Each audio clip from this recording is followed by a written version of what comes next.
All right, my friends. Aaron here bringing you your daily horoscope, some honest astrology for Monday, the 20th of January, 2020. Happy birthday to my dad. All right. We get a good little amount of movement going on today as the sun has now entered the sign of Aquarius, okay? Which is great. We have, this stellium in Capricorn, so much about structure and government, how we're governing ourselves, it's like all of this change from the beginning of the year. Have we been sticking to our our New Year's resolutions, right? It's arbitrary. The new year, these are just numbers kind of made up by humans, but it's up to us and our persistence about living each day and practicing. And as one of my new friends have shared with me, sometimes it's like that Buddhist thing that doing nothing is doing something. Sitting in silence just to receive. Right? You know what I'm talking about. Just to sit there and receive instead of being so active. Yeah. So we get a nice little bit of change going on as all of this Capricorn energy is getting broken up. All right. So the sun is moving into the first degree of Aquarius today. Okay. So it's joining Mercury. All right. The moon is meeting up with Mars over there in Sagittarius at the 11th degree. Also, Jupiter moved to the 11th degree of Capricorn. Venus is still making a bit of a trine over there to the north node, right? So still a little bit, this easy flow energy between, expression of Venus, limitless in our love and our desires and our, to love and to forgive, that unconditional aspect of self and to be nurturing. And just like saying a moment ago, the act of not doing is sometimes more important than the act of doing. So just as the same, what's better for the future? Sometimes it's not saying something than saying something at all, because sometimes not saying something is the most compassionate thing we can do.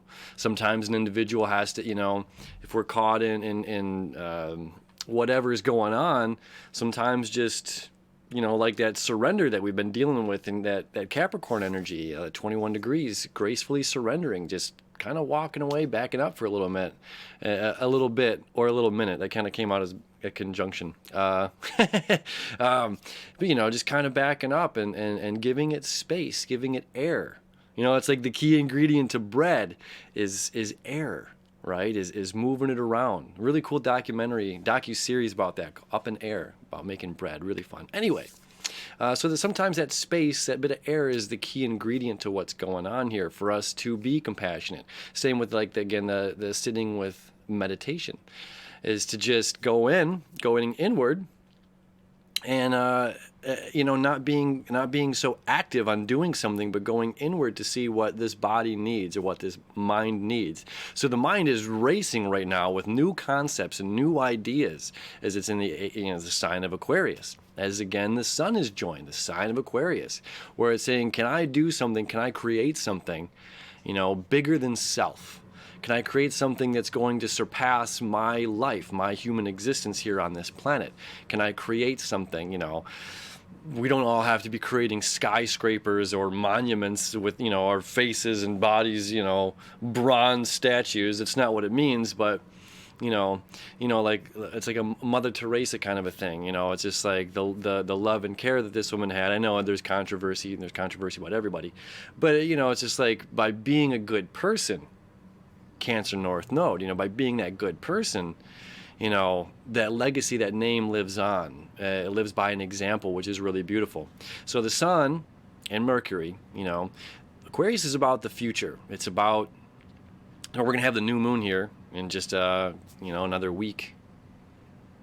Coming up. So it's about the community. It's about the water and the air that allows the electricity to flow. That's one of my favorite ways of looking at the sign of Aquarius, because it's the connective tissue that we can't quite see just yet, like we were talking about yesterday. It's the things that we can't quite see yet, like that meditation, going inward and holding it in our heads and holding it in our hands, bringing it to manifestation. So with all the Capricorn energy, it's about creation, doing the work. So we're going from creation on one hand to conceptualizing, on the other, you know. So we still have Pluto and Saturn in conjunction at the 23rd degree. Okay, they move from 22nd degree over to the 23rd degree. Again, that is about creation, changing our physical government, our physical world. And now the Sun and Mercury moving on, and the moon, where the moon's going to join as well, the new moon, is about conceptualizing the initiative, a new idea, a new spark, a new vision. You know, it's a visionary sign, Aquarius, right? So it's really, really exciting energy. And then what's happening over there with the moon in Sagittarius connecting up with Mars, okay? I mean, this happens every month, but still, it's exciting because it's always at a different place, a different degree. There's a different story, you know, what the rest of the planets are sharing right now. And this is like taking flight, you know, because the Sagittarius is about, right, higher knowledge, higher learning, you know, having faith in our journey, having faith in ourselves, having faith that sometimes that silence, you know, we have faith in the other person's journey, you know, that maybe this lack of communication or this lack of interaction or this lack of my personal movement, you know, leads to that healing, leads to their healing, you know, can be the most compassionate thing that we can potentially do.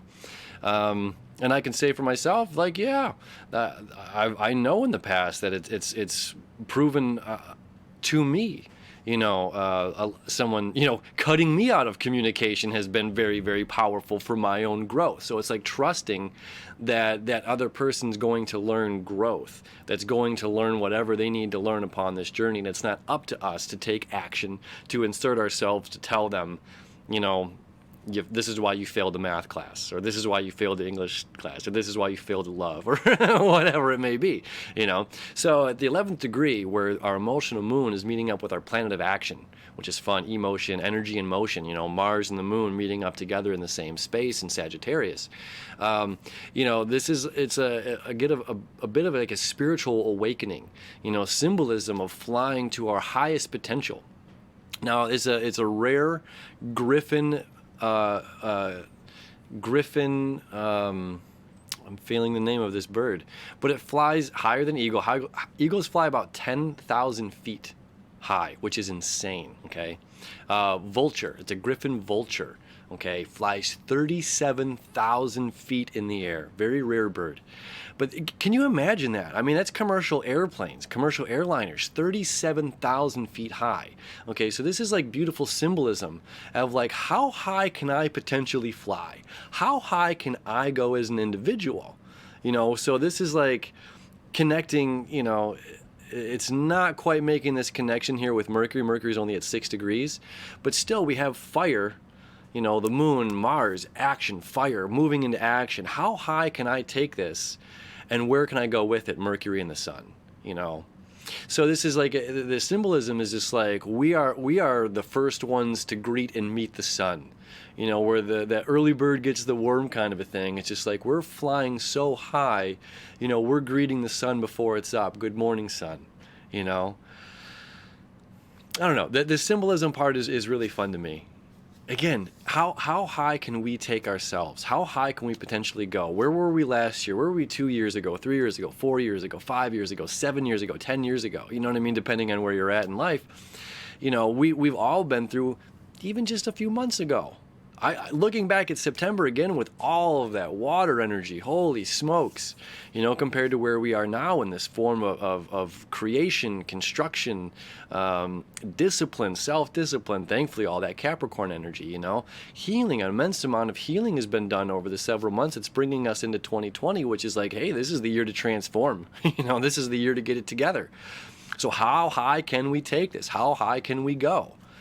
Higher than an eagle. Right? Higher than an eagle. We are the rare birds that we can fly that high. You know, spiritual transcendence, and we can greet the sun and feel that warmth and glory. So we're starting this week off strong. We're starting, you know, this Aquarian journey. I will show you here, you know, the sun is starting to square Uranus. Okay, now this square is going to be tension. Aquarius, again, is the sign associated with the planet Uranus. the breakthrough, right? So if Capricorn is the physical reality and Neptune is spirituality and the oneness, well, we have to break through the physical before we reach the oneness. You see that? So Capricorn, Saturn, physical reality. Uranus is the breakthrough, the great awakener, the aha. Neptune is the oneness, the dream, the unconscious, the spiritual, right? Our imaginations. So when we have the sun, the hero of the story, which is the ruling or sign associated, or planet rather associated. Planet just means wanderer. You know, that's what the Greek word actually means. So we do consider the sun and the moon planets in astrology. So, you know, the sun is associated with Leo energy here, you know, fire energy. So this is the opposite.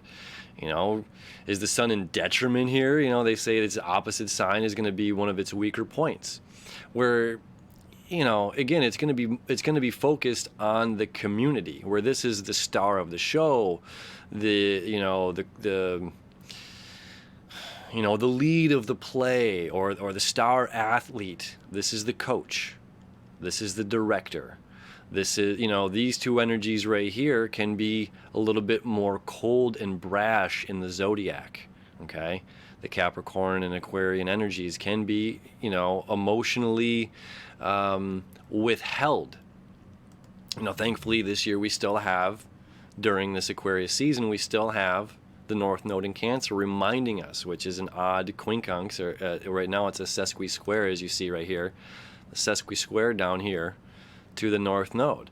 So that's annoying feeling like, yeah, we might be the star, or we might be the director, we might be able to see a vision for the future, but how are we going to relay that vision to everybody else? We have to properly communicate it, Mercury up there in Aquarius as well, properly communicate our vision. It's like this, here's the best. If I'm hiring you to paint a picture, you know, and I say, okay, I want, you know, paint me a picture of a guy on a horse. Okay, this is what's coming to me right now. For one, I have to be descriptive on what I want to, you know, the exact thing. This is hilarious what just came through. There's an old story of a king, okay, who had one eye and one leg, and he wanted a painting of himself on a horse. So he hired a painter. Okay, and he says, paint me this picture of me on a horse. So the very talented painter, very realistic painter, paints the king just as he is, with one eye and one leg, sitting on this horse. The king is outraged, furious. How could you depict me like this? You know, destroys the painting and fires the artist, banished from my kingdom, right? So he hires another painter. And he says, okay, paint a picture of me on a horse.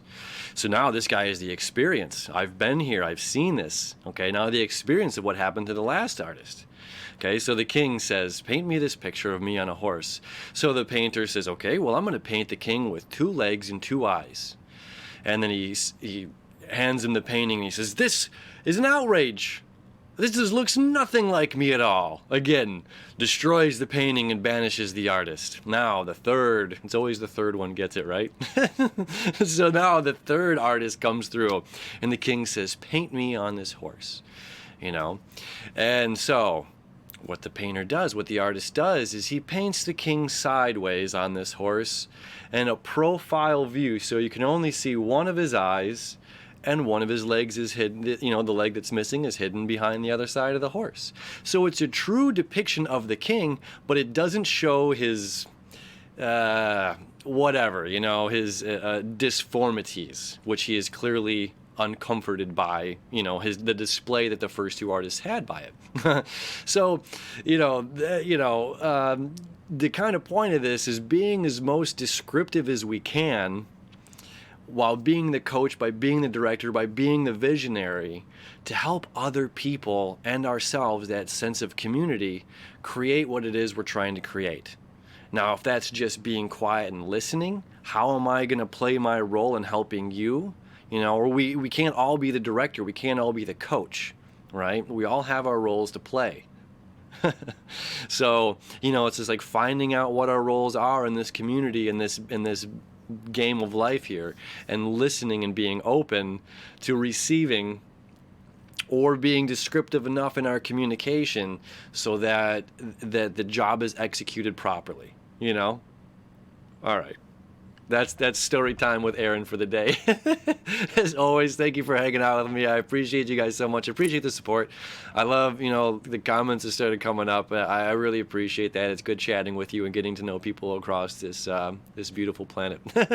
All right, we'll see you tomorrow, my friends.